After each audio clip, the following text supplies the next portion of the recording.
All right, should we do it? We got to do it, right? Monday, Film Scoring Monday. Good morning, PSW staff, clients, and friends joining us for Film Scoring Monday, where you look at a scene, I take out the music, you guys think about what could be in place of this. You know, we've been doing this a long time. It's been nice being back home in the studio with you guys and hearing your guys' kind of thoughts. You know, this is a very nice open discussion. We'll start writing our own scores, all this kind of stuff but we're gonna plug right along with this is a very famous movie, very famous score. We'll listen to it. It's so much fun. Today we'll be looking at the 1960 American Western, Magnificent Seven.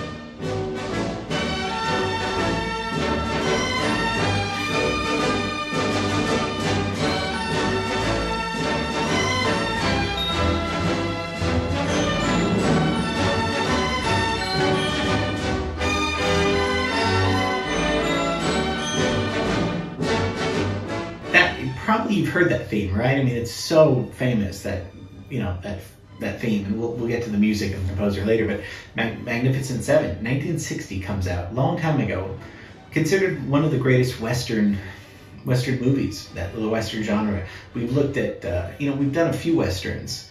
The one I can think of the top of my head is High Noon. We did that with Dmitri Tiomkin's score, Gary Cooper, but that took place, that was in the 50s. This one's 1960, directed by John Sturges. Now we know John Sturges. We actually scored The Great Escape. He directed that along with the same composer that we'll talk about. They took this idea from Kurosawa, who did The Seven Samurai. So they used the same Seven Samurai, Magnificent Seven, changed it around, kept the number the same, and updated the story, because the original one, Kurosawa, people consider that one of the greatest, not only Japanese films, but greatest films, 1954, so 6 years before this movie comes up. And this is, we haven't scored or talked about Kurosawa, but people love, he's one of the cinema's greatest auteurs. That's what the critics say, at least. So his story, the original Seven Samurai, takes place in 1586, so centuries ago. And basically what his story is the same as Magnificent Seven. A village is under attack, and they need people to protect their village. And so they get samurais. Here in this one, they get cowboys, right? So very simple plot with other things that I'm leaving out, but basically they just transposed it to a different genre. And it worked really well. I mean, I think there's 4 Magnificent Sevens. This is the original one, of course. So just so you know, it is attributed. And Kurosawa really liked this movie, actually, and gave John Sturges a little sword as you know. So he loved American movies too. It's cool to see foreigners how much they love the work that we do.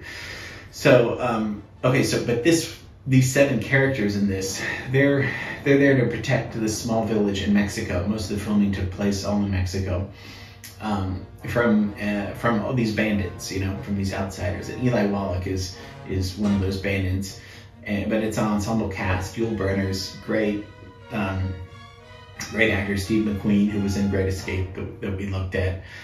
Charles Bronson is in this, and you couldn't have this. We couldn't have a movie like this without a big orchestral epic score. It's not going to be electronic. 1960, you're not going to have that. 60s are still, this is the same year Psycho comes out. Still soundtracks, not yet Henry Mancini lounge Pink Panther stuff that we did several weeks ago. This is still going to be composers using, and again, that goes back to Max Steiner with King Kong, creating the soundtrack rather than just pieces of different kind of vaudeville music with silent films. Max Steiner created the soundtrack, the click track, all this stuff. So when you get to a composer, and this one's Elmer Bernstein. Elmer Bernstein, we've looked at and talked about. No relation to Leonard Bernstein. Bernstein, people would call Leonard Bernstein. It's a different pronunciation. Would be the East Coast Bernstein. Elmer Bernstein is the West Coast, the left. No relation, but they were friends, actually, and both writing prolific, great, almost some styles are similar too, actually. Film composers, they were both that.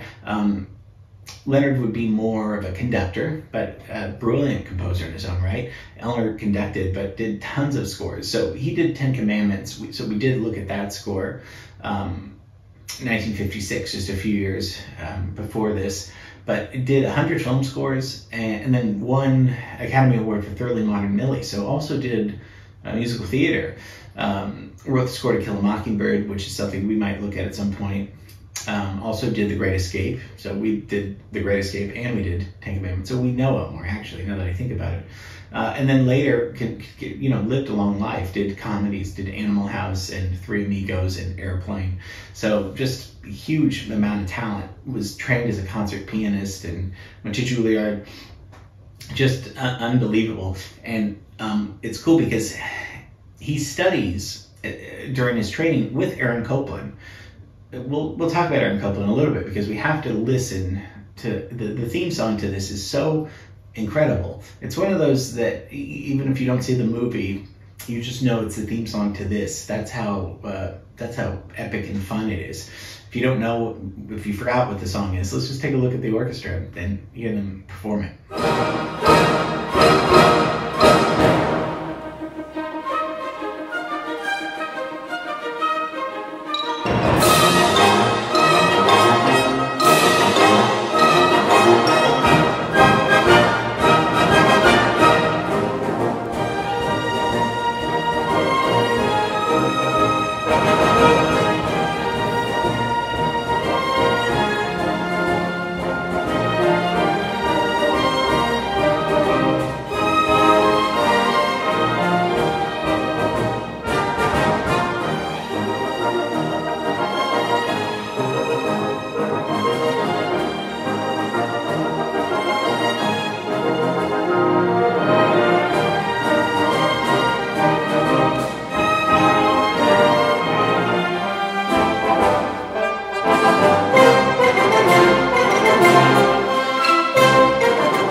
The Old West, right? What is that about the Old West? And that's why I brought up Aaron Copland, because he studied under Aaron Copland. Copland does, rodeo and Billy the Kid, all that kind of stuff in the 40s, though, 40s, 50s. So Bernstein's studying under Copland. He's going to give him the American sound, perhaps, or not give it to him, but he's going to learn about the American sound, because this is an American movie. It's a genre, the Western genre, and it's also just, American composer, music. Again, we looked at Oklahoma with Richard Rodgers. Rodgers was influenced by Copland, Appalachian Spring. So now Elmer is going to be influenced by Copland, and we're going to relook at Copland's class on Thursday, just because we've asked this question: what is the American sound, and where did that come from? The open prairie sound, with and we'll listen to more of Copland's music on Thursday. Vanford for the Common Man in particular, those trumpets, those opening horns, vast prairie land. That's something John Barry would do for his film scores a lot in the 70s, 80s, 90s. But we're not quite there yet. So it's simple. The rhythm is very. When I was listening and studying the score a little bit for this class, I feel like the chords are pretty easy and the melody is very simple. But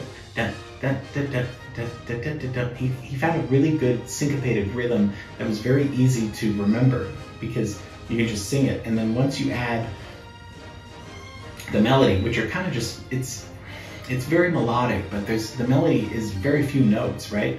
It's more just that rhythm underneath. It makes you feel like you're on a horse on the open prairie. So let's get to the scene that we're going to choose, that we're going to choose some music for. Not much setup needs to be for this. This is just a part in the movie when they play the theme very prominently. So let's take a listen.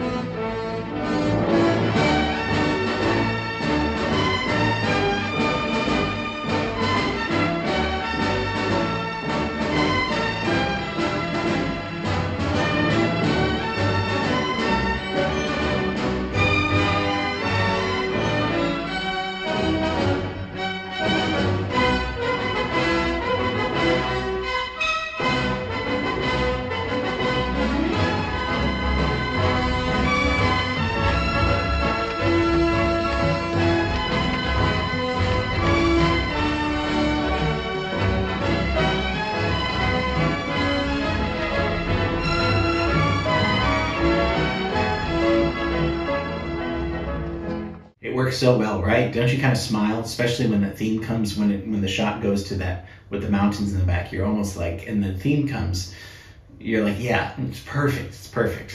It can't be anything else. But our job is we have to come up with something else. So what could that be? Well, we don't know yet. Let's take a look at the scene without the music.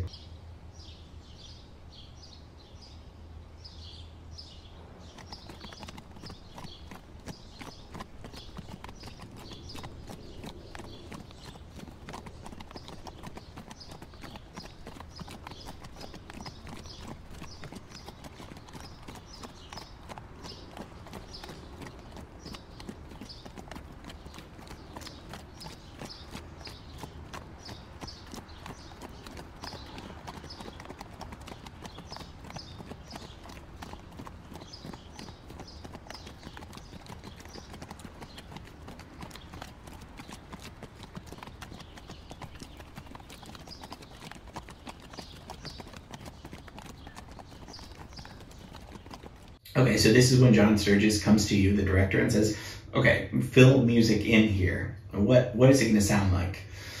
This is not a scary scene. The music, the theme music is very lively, it's up tempo.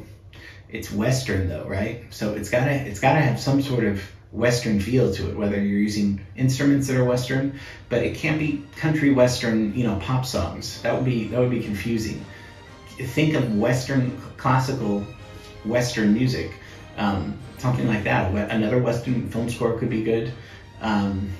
There's possibilities here. This theme was also used for the Marlboro commercial for years and stuff. But it's such a great piece of music. It's one of those things when you hear it on the radio, you kind of stop and you're just like, this is such a perfect piece. So I hate to take it out of the movie, but this is film history as well as films, composing, music supervision.